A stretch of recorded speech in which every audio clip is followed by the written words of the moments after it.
Assalamualaikum warahmatullahi wabarakatuh. Para peserta TPK yang berbahagia, kita akan sama-sama mempelajari tentang metode pembelajaran. Untuk mencapai kemampuan peserta dapat menggunakan metode sesuai dengan tujuan pembelajaran yang hendak dicapai, maka kita awali dengan memahami arti manfaat metode pembelajaran. Apa yang Anda ketahui tentang metode pembelajaran? Metode pembelajaran yaitu cara untuk menciptakan hubungan antara peserta dan fasilitator dalam proses pembelajaran untuk mencapai tujuan pembelajaran. Jadi dari pengertian metode pembelajaran ada dua kata kunci yang harus diingat oleh para peserta, yaitu cara dan tujuan. Ya, berikutnya kita akan mempelajari atau membahas tentang manfaat dari penggunaan metode pembelajaran. Apa saja sih manfaatnya? Di antaranya yaitu dapat membantu fasilitator dalam menyampaikan materi pembelajaran, kemudian juga menghilangkan dinding pemisah antara fasilitator dengan pembelajar atau peserta. Selanjutnya juga masih ada beberapa manfaat dari metode pembelajaran. Di antaranya yaitu dapat menggali dan memanfaatkan potensi peserta pelatihan.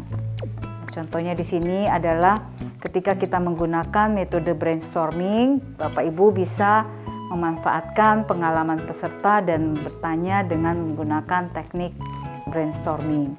Berikutnya manfaat lainnya yaitu terjadi kemitraan antara pelatih dengan peserta atau fasilitator dengan peserta. Ada beberapa metode yang dalam pelaksanaannya antara peserta dengan pelatih itu terjadi kerjasama. Contohnya yaitu ketika melaksanakan metode role play. Pada saat metode role play, ketika fasilitator atau pelatih untuk memberi contoh dapat melibatkan peserta dalam pelaksanaannya, atau juga metode demonstrasi dan simulasi. Selanjutnya manfaat lain dari metode pembelajaran yaitu mempermudah dalam penyerapan informasi.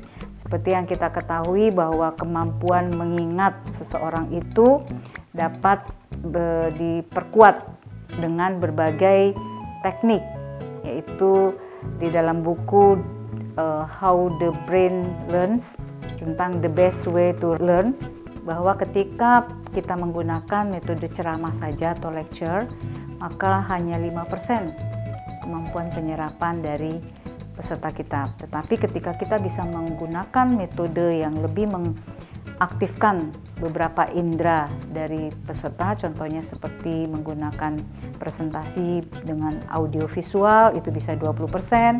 Kemudian ketika kita melakukan demonstrasi bisa menjadi lebih besar lagi, penyerapannya bisa 30%. Bahkan ketika kita mengajarkan orang lain atau teaching others, itu bisa sampai dengan 90% penyerapan yang kita peroleh.